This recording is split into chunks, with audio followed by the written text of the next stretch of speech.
புதுச்சேரியில் மீண்டும் திமுக ஆட்சி உதயமாகும் என்று திமுக தலைவரும் தமிழ்நாடு முதலமைச்சருமான மு.க.ஸ்டாலின் தெரிவித்துள்ளார். புதுச்சேரி திமுக அவைத்தலைவர் எஸ்.பி. சிவக்குமாரின் திருமண விழா விழுப்புரம் மாவட்டம் பட்டானூரில் நடைபெற்றது. இதில் தமிழ்நாடு முதலமைச்சர் மு.க.ஸ்டாலின் பங்கேற்று பேசுகையில் தமிழகத்தின் திராவிட மாடல் ஆட்சி புதுச்சேரிக்கும் தேவை என்றார். புதுச்சேரியை தாங்கள் பிரித்து பார்ப்பதில்லை என்ற மு.க.ஸ்டாலின் நாடாளுமன்ற தேர்தலுக்கு மட்டுமல்ல சட்டப்பேரவை தேர்தலுக்கும் சேர்ந்து தயாராக வேண்டும் என்றார்.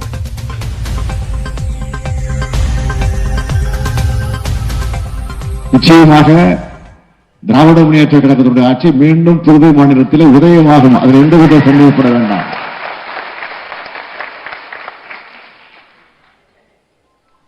இதே வைத்திலிங்கம் காங்கிரஸ் கட்சியினுடைய முதலமைச்சராக வைத்திலிங்க தலைமையில கூட்டணி ஆட்சி நடக்கலையா?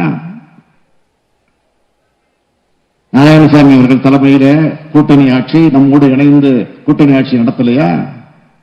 நடந்திருக்கிறது. அது எந்த ஆட்சியாக இருந்தாலும் சரி. ஆனால் நிச்சயமாக உறுதியாக புதுவை மாநிலத்தை பொறுத்தவரையில மதவாத ஒரு ஆட்சி உருவாகி விடக்கூடாது. அதில் நாம் கண்ணு நிறுத்தமாக இருந்தாக. முன்னதாக இதே விழாவில் பேசிய அரக்கோணம் மக்களவை உறுப்பினர் ஜெகத் ரட்சகன் புதுச்சேரிக்கு தனி மாநில அந்தஸ்தை தமிழக முதலமைச்சரால் தான் பெற்றுத்தர முடியும் என்றார். மூன்று கோரிக்கைகள் தான். புதுவைக்கு தனி மாநில அந்தஸ்து உங்களால் மட்டும்தான் பெற்றுத்தர முடியும். மூடி கிடக்கிற நூற்பாலைகள் 1 லட்சம் பேர் வேலை இழந்து வேலை இருக்கிறார்கள். அந்த தொழிற்சாலையை திறக்க வேண்டும்.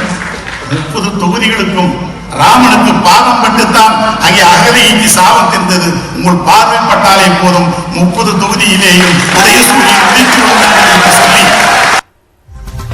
திமுகவினரை உற்சாகப்படுத்தவே புதுச்சேரியில் திமுக ஆட்சி அமைக்கும் என்று மு.க.ஸ்டாலின் பேசியுள்ளதாகவும் அதில் தவறு ஏதும் இல்லை என்றும் புதுச்சேரி முன்னாள் முதலமைச்சர் நாராயணசாமி கூறியுள்ளார்.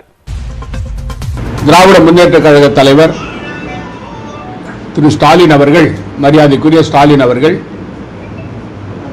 புதுச்சேரியில் திராவிட முன்னேற்ற கழக ஆட்சி வரும் என்று சொன்னது அவருடைய கட்சி தொண்டர்களுக்கு ஊக்குவிப்பதற்காக கூறியிருக்கிறார். அதை பற்றி நாங்கள் கருத்து சொல்ல விரும்பவில்லை. அந்தந்த அரசியல் கட்சியும் அவருடைய கட்சி ஆட்சிக்கு வர வேண்டும் என்று விரும்புவார்கள்.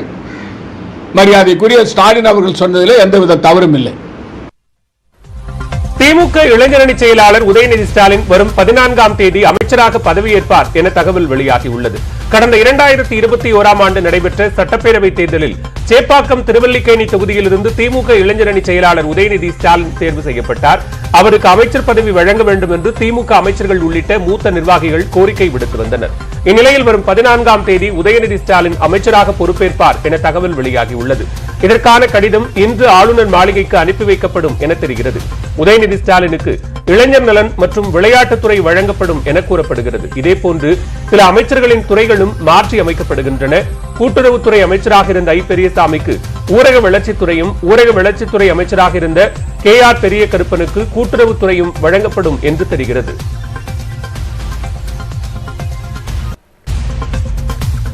தேனி கைலாசப்பட்டி மலையில் கார்த்திகை தீபம் ஏற்றிய விவகாரத்தில் அறநிலையத்துறை அதிகாரிகள் ஓபிஎஸ் மகன் ஜெயபிரதீப்புக்கு ஆதரவாக செயல்பட்டார்களா என விளக்கம் கேட்கப்பட்டுள்ளதாக அமைச்சர் சேகர் பாபு கூறியுள்ளார். தேனி பெரியகுளம் அருகே கைலாசப்பட்டி மலையில் அமைந்துள்ளது அருள்மிகு பெரியநாயகி உடனுரை கைலாசநாதர் ஆலயம். கடந்த சில ஆண்டுகளுக்கு முன்பு பராமரிப்பின்றி காணப்பட்ட இந்த கோவிலை ஓ. பன்னீர்செல்வம் மற்றும் அவரது குடும்பத்தினர் சீரமைத்தனர். அதனைத் தொடர்ந்து ஒவ்வொரு ஆண்டும் கார்த்திகை தீப திருநாளை முன்னிட்டு ஓபிஎஸ் குடும்பத்தினரே கைலாசநாதர் மலைக்கோவிலில் கார்த்திகை தீபம் ஏற்றி வந்தனர். ஆனால் இந்த ஆண்டுக்கான கார்த்திகை தீப திருநாளில் அதற்கு தங்க தமிழ்ச்செல்வன் மற்றும் திமுக எம்எல்ஏ சரவணகுமார் உள்ளிட்டோர் எதிர்ப்பு தெரிவித்தனர். ஆனால் ஆகம விதிப்படி கோயிலில் இருந்து ஜெயபிரதீப் எடுத்து வந்த தீபத்தால் கார்த்திகை தீபத்தை அர்ச்சகர் முதலில் ஏற்றினார். இதனையடுத்து அறநிலையத்துறை கட்டுப்பாட்டில் உள்ள கோயிலில் அதிமுகவின் ஓபிஎஸ் குடும்பத்தினருக்கு முன்னுரிமை அளிக்கப்படுவதாக மாவட்ட ஆட்சியரிடம் தங்க தமிழ்ச்செல்வன் புகார் தெரிவித்தார். இந்நிலையில் அறநிலையத்துறை அதிகாரிகள் ஓபிஎஸ் மகன் ஜெயபிரதீப்புக்கு ஆதரவாக செயல்பட்டார்களா என விளக்கம் கேட்கப்பட்டுள்ளதாக அமைச்சர் சேகர் பாபு கூறியுள்ளார். அந்த திருக்கோயில் அப்படி ஏதாவது விசேஷமாக தனிப்பட்ட நபருக்கு இது போன்ற முக்கியத்துவம் தந்திருந்தால் நாங்கள் அது குறித்து அந்த மாவட்டத்தினுடைய இணை ஆணையாளர் பாரதி அவர்களிடம் அறிக்கை கேட்டிருக்கின்றோம். அந்த அறிக்கை பெற்றவுடன் தவறு ஏதாவது இருப்பின் நிச்சயமாக அதற்குண்டான பரிகாரத்தை காணுவோம். சென்னை போயஸ் தோட்டத்தில் உள்ள நடிகர் ரஜினிகாந்த் இல்லத்தில் அவரை காண குவிந்த ரசிகர்களுக்கு லதா ரஜினிகாந்த் நன்றி தெரிவித்து கலைந்து செல்ல வற்புறுத்தினார். நடிகர் ரஜினிகாந்தின் 73வது பிறந்த நாளையொட்டி சென்னை போயஸ் தோட்டத்தில் உள்ள இல்லத்தில் அவரை காண ரசிகர்கள் பலர் குவிந்தனர். இந்நிலையில் ரஜினிகாந்த் படப்பிடிப்பு தளத்தில் இருக்கிறார், இங்கு இல்லை என உதவியாளர்கள் கூறியும் ரசிகர்கள் கலைய மறுத்தனர். இதனால் ரஜினிகாந்த் மனைவி லதா ரஜினிகாந்த் வெளியே வந்து ரசிகர்களுக்கு நன்றி தெரிவித்து அவர்களை கலைந்து செல்ல வற்புறுத்தினார்.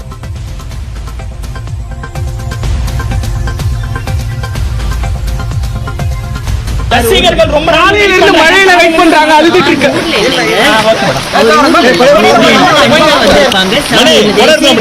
யாரும் வெயிட் பண்ண வேண்டாம், மழையில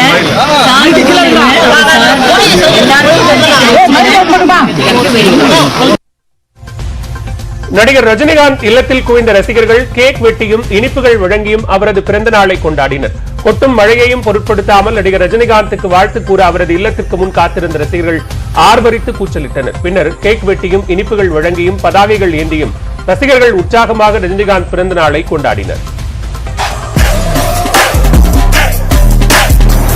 அவர் நம்மள மாதிரி இல்ல, அவர் ரூட்டே தனி.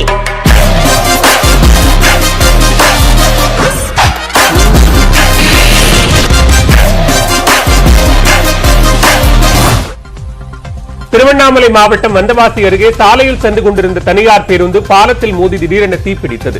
காஞ்சிபுரத்தைச் சேர்ந்த 50 பேர் தனியார் பேருந்தில் செங்கல்பட்டு மாவட்டம் அச்சிரப்பாக்கத்தில் திருமண வரவேற்பிற்கு சென்றுள்ளனர்.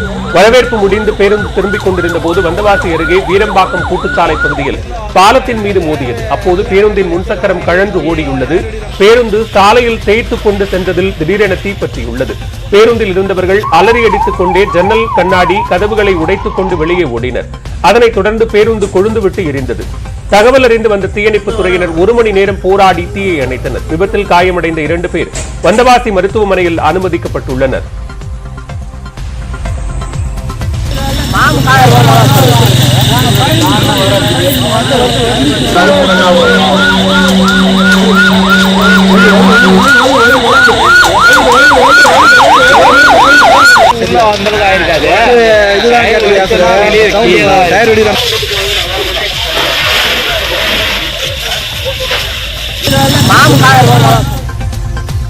அறத்துப்பால் பொருட்பாலில் உள்ள திருக்குறள்களை பள்ளி பாடப்புத்தகத்தில் விளக்கத்துடன் சேர்க்க பள்ளிக்கல்வித்துறைக்கு உயர்நீதிமன்ற மதுரை கிளை உத்தரவிட்டுள்ளது.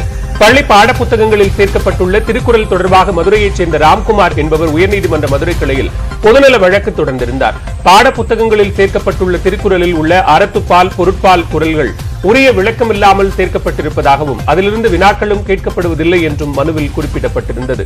இந்நிலையில் பள்ளி பாடப்புத்தகத்தில் விளக்கத்துடன் திருக்குறளை சேர்க்க கோரியும் அதிலிருந்து தேர்வுகளில் வினாக்கள் கேட்கப்பட வேண்டும் என்றும் உத்தரவிடக் கோரி மனுவில் குறிப்பிடப்பட்டிருந்தது. இந்த வழக்கு நீதிபதிகள் மகாதேவன், சத்யநாராயண பிரசாத் அமர்வு முன்பு விசாரணைக்கு வந்தது.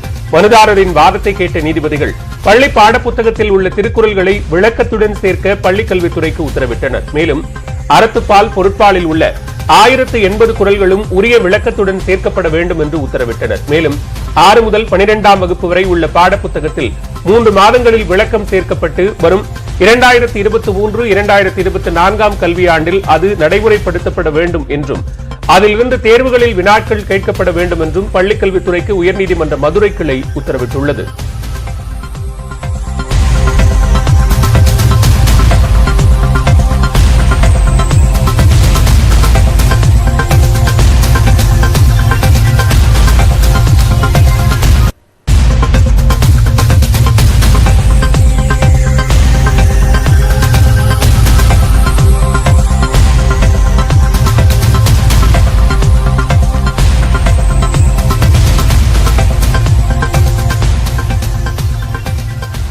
அண்ணாநகர் சாந்தி காலனி பிரதான சாலையில் 50 ஆண்டுகள் பழமையான ராட்சத மரம் திடீரென விழுந்தது.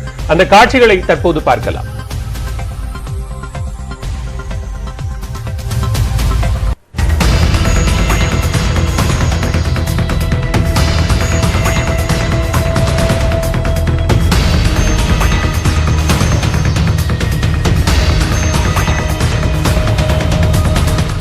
தொடர்பான கூடுதல் விவரங்களோடு இணைகிறார் செய்தியாளர் கண்ணியப்பன். கண்ணியப்பன், விவரங்களை பதிவு செய்யலாம். பாலா, தற்போது நாம் பார்க்கக்கூடிய இந்த பரபரப்பான சிசிடிவி காட்சியானது சென்னை அண்ணாநகர் சாந்தி காலனியின் பிரதான சாலையில் சுமார் 50 ஆண்டுகள் பழமையான ராட்சத மரம் ஒன்று சாலையில் வாகனங்கள் சென்று கொண்டிருந்த பொழுது விழுகின்ற அந்த பரபரப்பான சிசிடிவி காட்சியை நாம் பார்த்துக் கொண்டிருக்கிறோம். இன்று காலை முதல் சென்னையின் புறநகர் மற்றும் சென்னை பகுதிகளில் பரவலாக மழை பெய்து வரக்கூடிய நிலையில சென்னையின் பிரதான சாலையான அண்ணா நகர் சாந்தி காலனி பகுதியில் பிரபல ஒரு தனியார் ஹோட்டலின் எதிரே 3 சொகுசு கார்கள் மீது இந்த பெரிய ராட்சத மரமானது விழுந்திருக்கிறது. அந்த பதபதைக்கும் சிசிடிவி காட்சி நாம் பார்த்துக் கொண்டிருக்கிறோம். அருகில் இருந்தவர்கள் ஓடி போய் காரில் இருந்தவர்களை மீட்கும் அந்த காட்சியும் அந்த சிசிடிவி கேமராவில் பதிவா இருக்கிறது. பாலவேல், நன்றி கண்ணியப்பன், விரிவான விவரங்களுக்கு.